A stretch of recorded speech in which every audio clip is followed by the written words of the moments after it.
Hello students, this is your SS teacher from 10th standard, chapter 2, Traditional Heritage of India.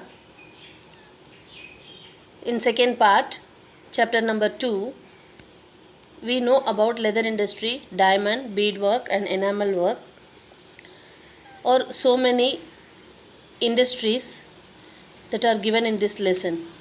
First we move to leather industry. Skin of dead animals was used for various purposes in ancient India. After the death of animals, its skin was processed in a traditional manner. प्राणी की मृत्यु के बाद परंपरागत रूप से चमड़ा तैयार किया जाता है। प्राचीन भारत में प्राणियों के चमड़े से अलग अलग प्रकार की चीज़ों बनाते थे। इसमें मोस्टली लेदर एक विशिष्ट रूप में कृषि के लिए कुआं से पानी लेकर निकालने के काम में leather bag, fetching water bag जैसा यूज़ होता था। देन इसके अलावा ड्रम, ढोलक, तबला ऐसा म्यूज़िकल इंस्ट्रूमेंट्स भी लेदर से बनी हुई थी। Bellows used by blacksmith, लुहार की दोकने की तरीका से भी लेदर यूज़ करते थे। Then various types of footwear, जूते और एनिमल्स को बांधने के लिए लेदर बेल्ट्स। देन युद्ध में प्रयोग की जाने वाली डाल में भी चमड़े का उपयोग होता था। युद्ध के समय भी लेदर यूज़ होता था।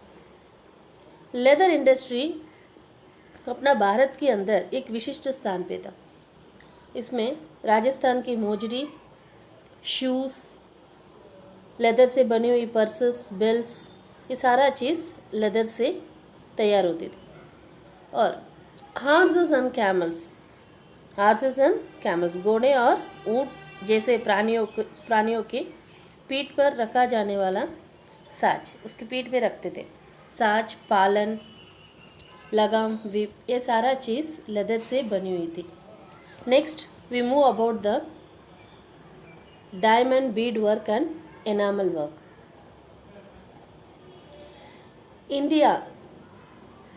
भारत की तीन दिशा, east, west and south, 3 directions have a long coastline. India has 7,517 kilometer long coastal line. And in our India, we are mostly use diamonds and beads. Not only in our India, across the country, all over the other nations also used gems and diamonds. So diamonds and beads और available in plenty. Bharat के अंदर ही diamonds and beads ज़्यादा मिलती थी। इसके कारण से अपना भारतवासी प्राचीन समय से जेम्स एंड डायमंड्स की ऑर्नामेंट्स, ज्वेलर्स वो सब यूज़ करते थे। Since ancient time, trade of diamond and beads was carried out through sea routes with different countries across the sea. तो समुद्री मार्ग की यात्रा करके भी समुद्र को पार करके अन्य देशों के साथ जेम्स एंड डायमंड्स की व्यापार करते थे। और इसके अलावा डायमंड स्टडेड ऑर्नामेंट्स, डायमंड्स रखा हुआ ऑर्नामेंट्स, उसकी डिमांड फॉरेन कंट्रीज में लंबी समय से बहुत ज़्यादा था। वो ऑर्नामेंट्स का डिमांड तो फॉरेन कंट्रीज में है, बट ये ऑर्नामेंट्स, ये डायमंड स्टडेड ऑर्नामेंट्स प्रिपरेशन कहाँ होती थी? अपना भारत में। The world famous diamond, diamonds में 2 टाइप्स ऑफ डायमंड्स और वर्ल्ड फेमस, तो वो ज़्यादा अपना भारत में ही मिलती थी, Kohinoor and great Mughal. Indians are fond of diamonds and beaded ornaments. Yes, mostly our Indian culture we have a variety of traditional manner, तो इसलिए अपना डायमंड्स एंड बीडेड ऑर्नामेंट्स को ज़्यादा यूज़ करते थे। और इसका डील भी बहुत ज़्यादा है।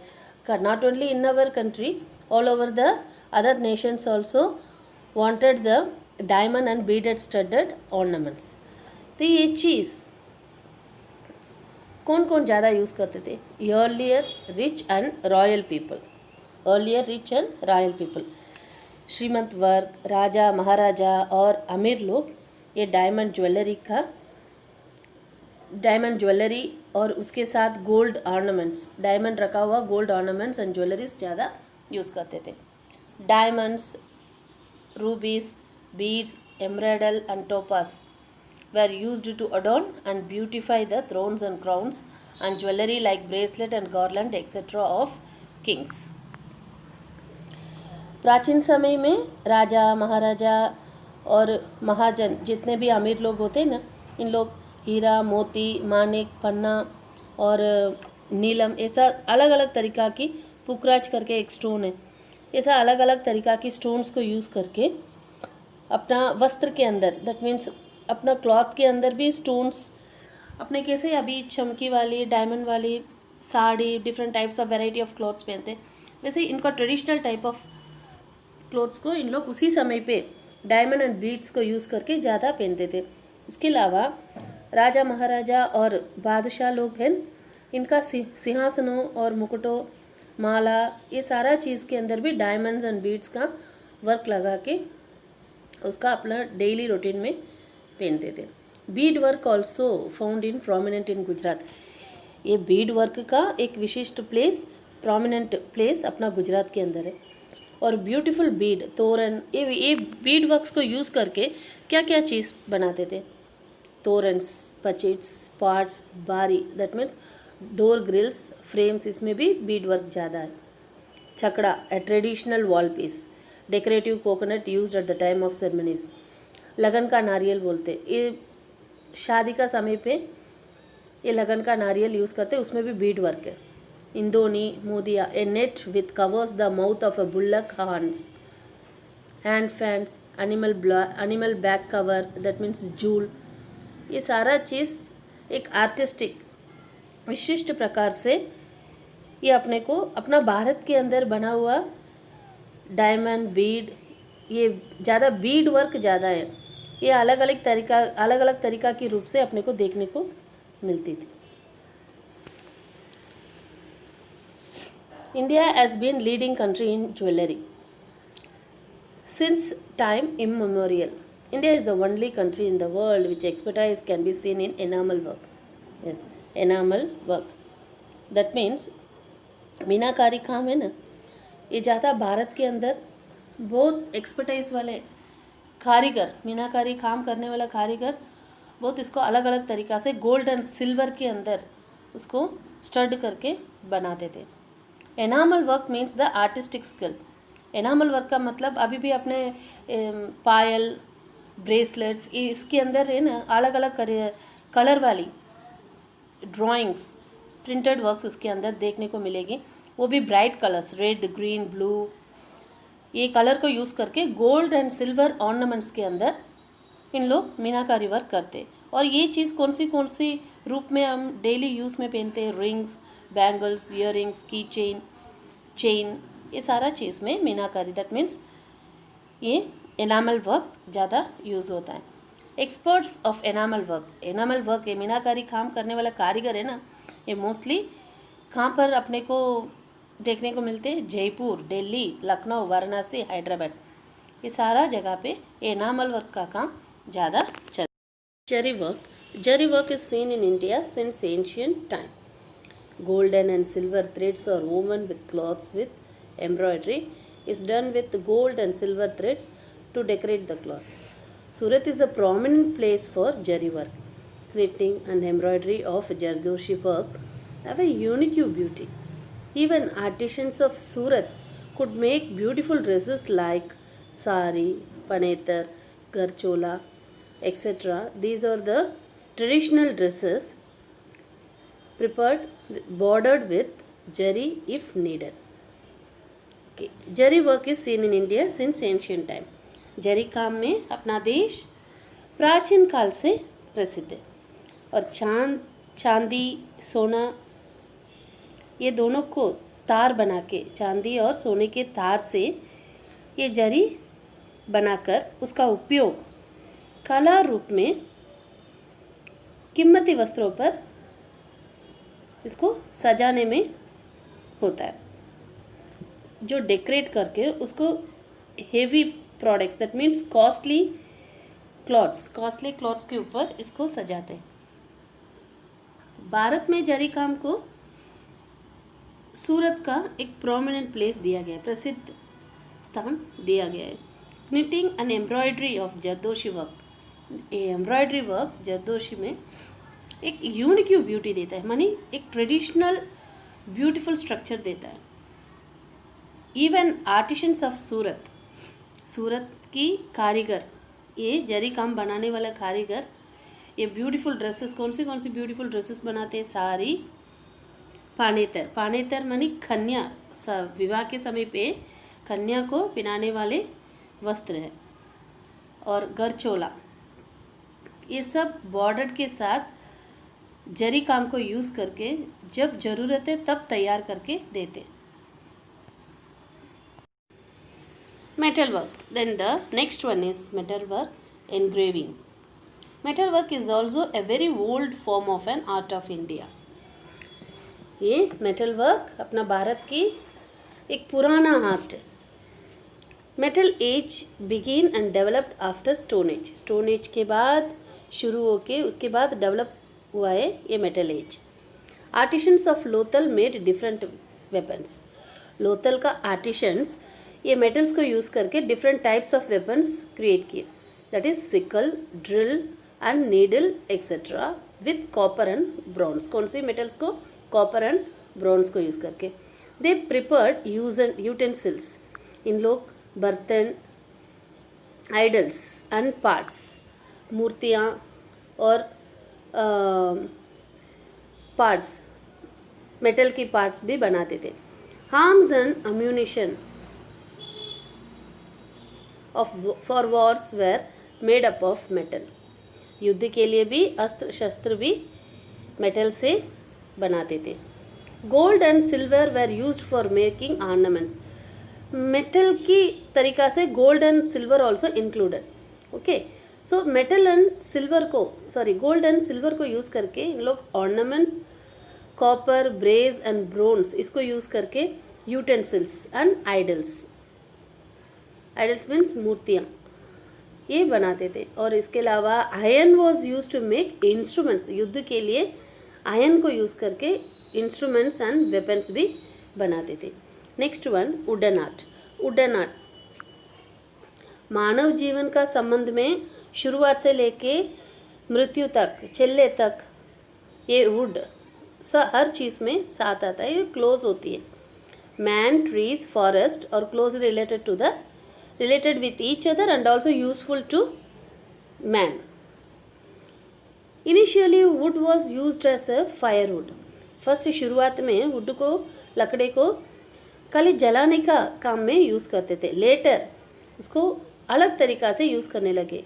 Letter it was used for making weapons, wooden weapons, building construct करने के लिए एंड अदर कंस्ट्रक्शन वर्क्स के लिए वुडन आर्ट यूज़ होता था. Gradually, wood was used for different purposes like making idols. मूर्तियाँ बनाने में वुडन मूर्तियाँ, लकड़े का मूर्ति. टॉयज़ ऑफ चिल्ड्रन, बच्चों का खिलौने. Wooden pillars, Windows and doors, small huts on the top of the terrace. Terrace के ऊपर छोटी सी एक झोपड़ा बनाने में भी वुड को यूज़ करते. Thrones, chairs and grills. In this way wood carving was developed. इसके कारण से लकड़े से बने हुए चीज़ का महत्व ज़्यादा बढ़ने लगी. Wooden furniture like swings and toys of Idar and Sankheda in Gujarat और well known as. Idar and Sankheda. Inlay work is considered to be very ancient art of India. Indian kings, emperors, rulers and royal people of that time used to wear ornaments as necklace, bracelet, crown, ring, nose ring, dhamni, that is tricot, etc. were studded with precious gems like diamonds, pearls, rubies, etc. Artisans were experts in the work of inlay art. Bikaner area of Rajasthan is more popular for inlay ornament. ये जड़ाऊ काम की कला भारत की एक प्राचीन कला है. इसमें भारत के राजा, महाराजा, सम्राट और जो रॉयल पीपल्स है इसको ऑर्नामेंट्स के तरीक़ा से यूज़ करते थे. उसके अंदर ऑर्नामेंट्स में gems like diamonds, pearls, rubies, ये स्टोन्स को यूज़ करके necklace, bracelet, crown, ring, nose ring, that means नथनी, दामनी, टिक्का माथा में लगाते. ये सारा डिफरेंट टाइप्स ऑफ ऑर्नामेंट्स पहनते थे. आर्टिशंस, इसका ये इनले आर्ट का जड़ाऊ काम का आर्टिशंस इसमें एक्सपर्ट्स है और ये ज़्यादा बीकानेर एरिया ऑफ राजस्थान में मोस्टली पॉपुलर है। इनले वर्क का ऑर्नामेंट्स ज़्यादा बीकानेर में बनाते थे। नेक्स्ट वन, अकीक वर्क। अकीक is a kind of precious stone especially found in valley areas of river. It is chiefly chalcedonic mixed with silica, blue or white stone. ये अकीक भारत की कई नदियों के घाटी प्रदेश से मिलने वाली एक कीमती पत्थर है, प्रेशियस स्टोन है। और इसको क्या करते, सिलिका को एक कैल्सिडोनिक करके एक ब्लू और वाइट स्टोन होता है उसके साथ मिक्स करके ये पत्थर को बनाते, इसको अकीक कहते। गुजरात में ये मेन स्टोन है ना, ये carnelian is a main stone है, वो सेमी ट्रांसपेरेंट क्वालिटी में ले लेते, उसको ब्यूटीफुल रेड कलर में बनाते। मानी ये अकीक है जिसमें है उसके साथ चकमक और ये अर्ध सेमी ट्रांसपेरेंट मीन अर्ध पारदर्शक एक सुंदर लाल पत्थर से बनी हुई एक मुख्य स्टोन है, मुख्य पत्थर है, इसके साथ मिक्स्ड करके बनाते, वो रेडिश कलर में होता है। और ये गुजरात में बहुत फेमस है। ये प्रेशियस स्टोन छोटी और बड़ी साइज़ में मिलता है और रानपुर और सूरत एरिया में ये प्रेशियस स्टोन मिलती है। इसके अलावा ये ज़्यादा स्टोन्स कहाँ पर सेंड करते, खंभात काय के लिए, टू मोल्ड, इसको मोल्ड करके अलग अलग तरीका के ब्यूटीफुल ऑर्नामेंट्स और विथ डिज़ाइन के साथ बनाते। Beads and garlands of stones भी इसमें प्रिपेयर करने के लिए यूज़ करते, तो इसको यूज़ करके बीड्स एंड गार्लैंड्स प्रिपेयर करते। सो अकीक वर्क के अंदर ये स्टोन वाइट और ब्लू स्टोन इसको सिलिका के साथ मिक्स्ड करते और ये मिक्स्ड करने के बाद इसको सेमी ट्रांसपेरेंट क्वालिटी में लेके ब्यूटीफुल रेड कलर में हो जाता है। एक इसका नाम है कार्नेलियन ये मेन स्टोन है। और ये प्रेशियस स्टोन कहाँ पर ज़्यादा मिलती है अपने को, छोटी और बड़ी साइज़ में, रानपुर सूरत में। और इसको ये स्टोन्स को खंभात में भेजा जाता है, वहाँ पर उसको अलग तरीक़ा से मोल्ड करके different types of ornaments design के साथ बनाते। और it is also used beads and garland of stones for the preparation of them. Guys, we meet again in part 3. Till then, bye.